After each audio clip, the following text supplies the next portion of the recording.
Bonjour à toutes et à tous, c'est Paul du Taureau du Panthéon. Donc aujourd'hui avec cette première vidéo des tutoriaux, je vais vous présenter comment télécharger, installer Anaconda. Donc Anaconda, ce sera le logiciel qui nous permettra d'utiliser Python. J'ai choisi Anaconda puisqu'il est simple d'installation, parce qu'il permet d'avoir à la fois Python installé sur son ordinateur, mais aussi des traitements de texte de code, donc des IDE. Deux, en l'occurrence, on aura Spider et Jupyter Notebook. Vous pourrez utiliser celui que vous souhaiterez, mais je recommande Spider parce il rapproche le plus à la manière dont on utilise la programmation, la manière dont on code. C'est un IDE qui est assez traditionnel. Vous pourrez cependant utiliser aussi Jupyter Notebook qui permettra lui de visualiser plus facilement votre code, de le transmettre aussi de manière peut-être plus agréable, de coder un peu de manière décomplexée, mais surtout de faire les exercices que je vous enverrai. Donc je vais vous montrer comment installer Anaconda, je vais vous montrer comment télécharger mes codes, les codes d'exercice, pardon, et je vais vous présenter aussi le démarrage du code sur Spider et sur Jupyter Notebook. Donc première chose à faire, vous allez ouvrir votre moteur de recherche, peu importe lequel. Moi dans mon cas j'utilise Brave, mais voilà, vous utilisez celui que vous voulez. Vous tapez Anaconda, hop. Vous ouvrez le premier site. Ici, vous allez dans Products, Individual Solution.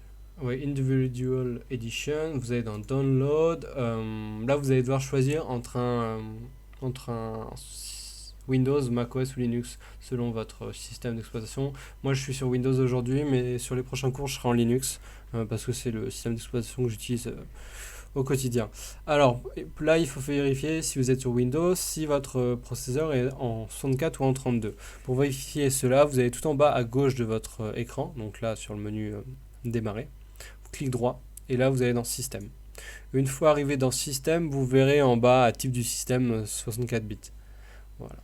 Donc c'est bien de savoir comment on vérifie. Si vous êtes chez macOS, apparemment il n'y a plus que du 64, mais pour vérifier, voilà, pour votre culture générale, vous allez tout en haut à gauche sur le menu pomme qui sera à peu près là. Si ma mémoire est bonne, vous cliquez sur information système et là vous aurez une fenêtre qui s'affiche avec 64 ou 32 sur la ligne processeur, il me semble.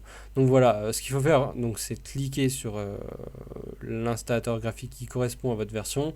Dans mon cas 64, cliquez télécharger et enregistrer, bien sûr.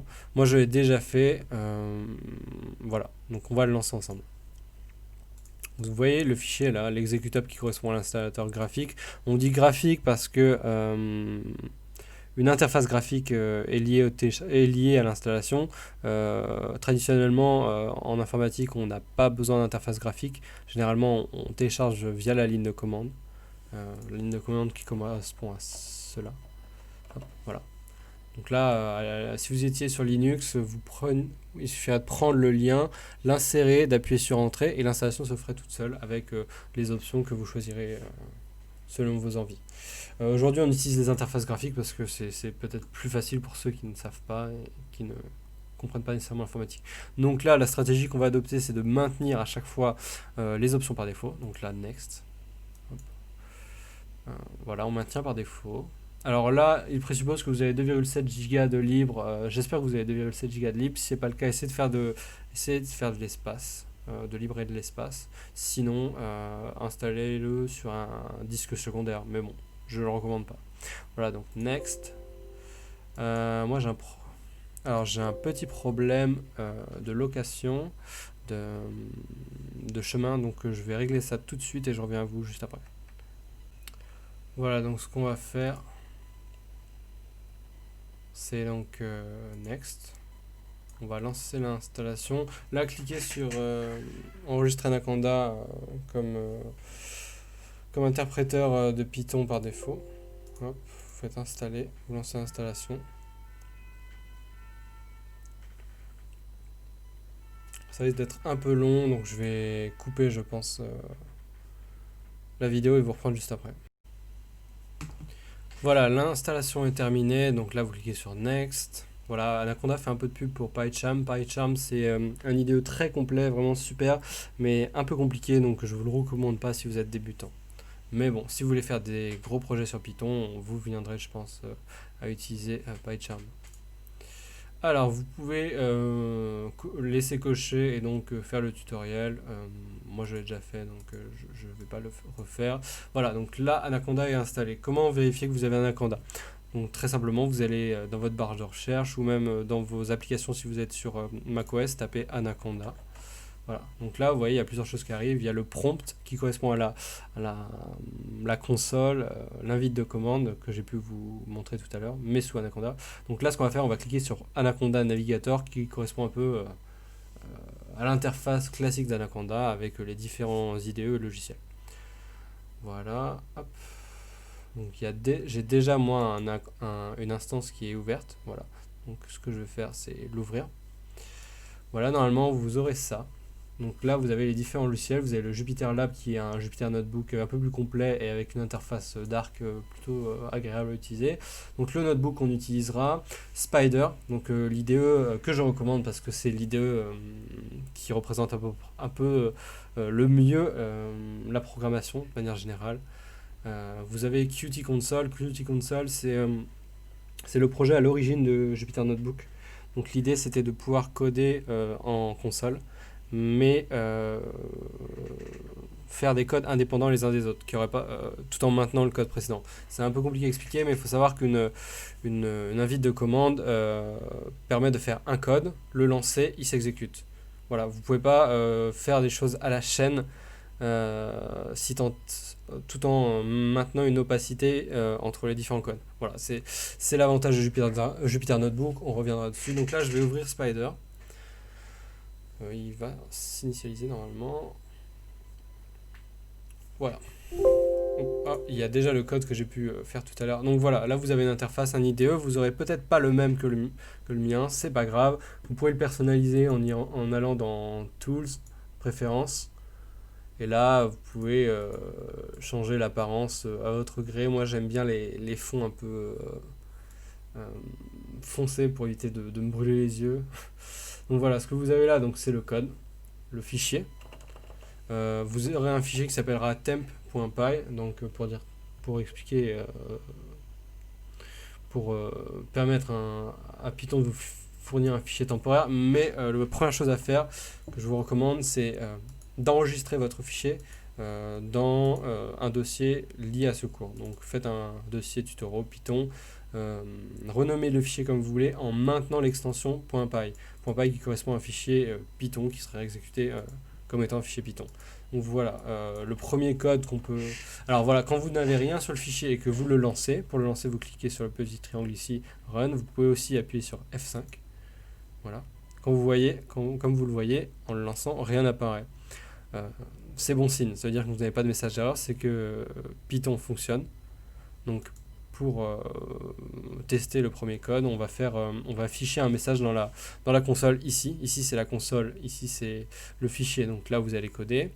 Donc là vous avez dans la console, vous aurez les résultats du code dans le fichier Python. Au-dessus, c'est accessoire, c'est Spider qui nous permet d'avoir là l'affichage des graphiques que vous générez, là le chemin des différents fichiers, ici les différentes variables qui seront déclarées à venir. Donc là pour l'instant je vais faire très simple, je vais vous montrer comment afficher un message dans la console. Pour ceci vous allez utiliser la fonction print qui est native dans Python, donc qui appartient à Python, qui ne nécessite pas de package, qui est classique j'ai envie de dire. Donc là vous allez taper le code que vous voulez.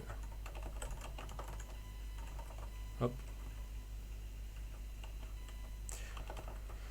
Vous utilisez les guillemets, c'est pour faire comprendre à Python et à print et aussi à la console que ce qui est au sein de print ici, c'est du texte. C'est aussi simple que ça. Si ça avait été des entiers, si vous vouliez faire un calcul, vous feriez 25 plus moins. Vous voyez cela. Typiquement, là, vous n'avez pas besoin d'ajouter les guillemets. Hop.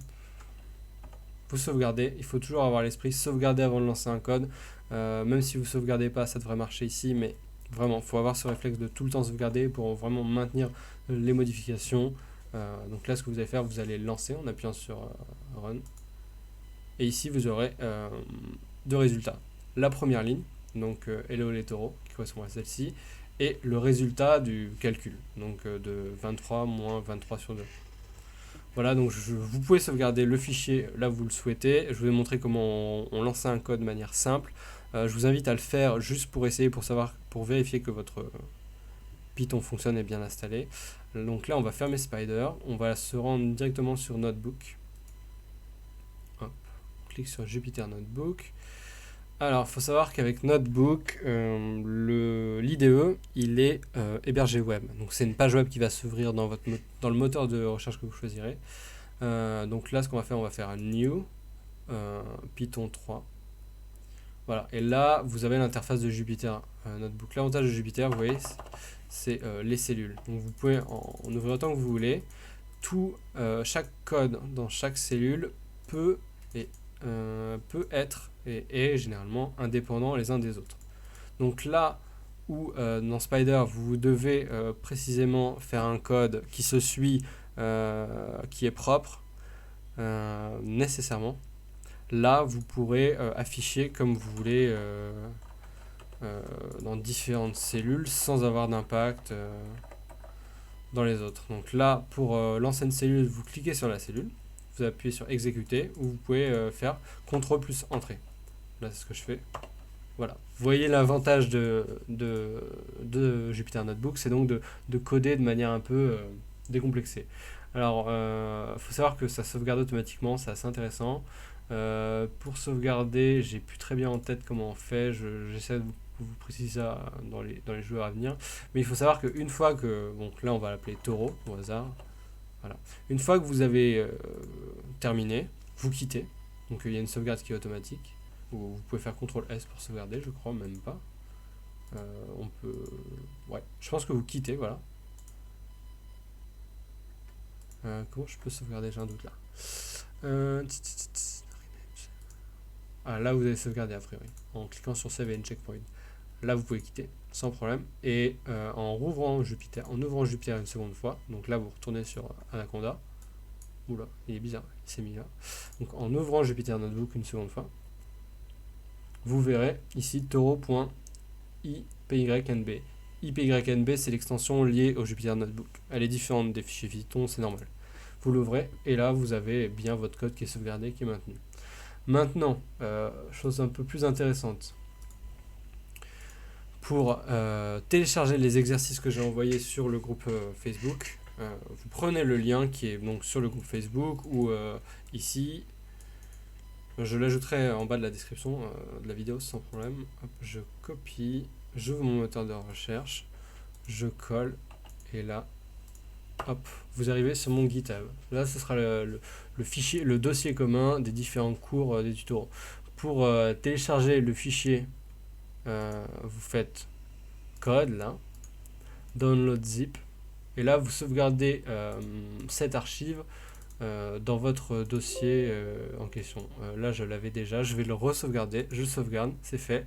L'archive est ici, j'espère que vous n'aurez pas de problème pour dézipper l'archive. Si vous en avez, envoyez-moi un message, je verrai avec vous. Ce que vous faites, hop, ah là j'ai un problème, j'avais déjà... je vais renommer ça, ça n'a aucun rapport avec ce qu'on va faire. Hop, comment je peux faire ça? Donc là, si je fais extraire, donc extraire tout, vous aurez ce dossier qui va apparaître. Ce dossier correspond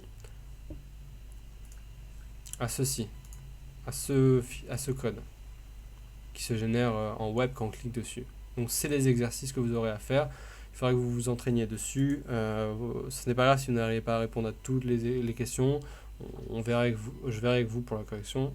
Donc là, vous allez dans tutorial main.ip checkpoint. Tutorial séance 1 ipynb. Voilà, vous avez le fichier.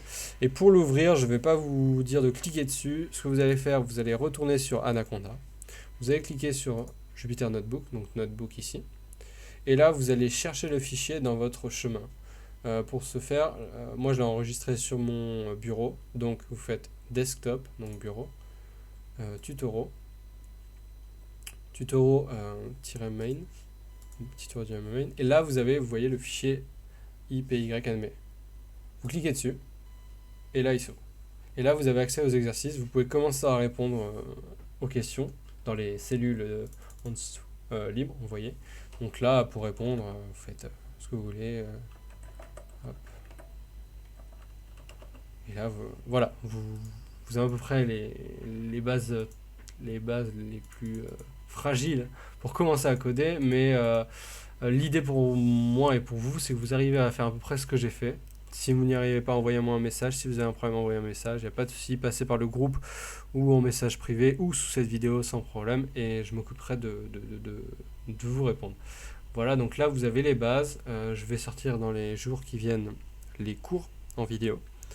Voilà, donc merci à vous pour avoir écouté cette vidéo. J'espère que c'était pas trop désagréable. C'est ma première vidéo, donc c'est pas un exercice très facile pour moi. Voilà, donc merci à vous et à bientôt pour la suite et pour la prochaine vidéo.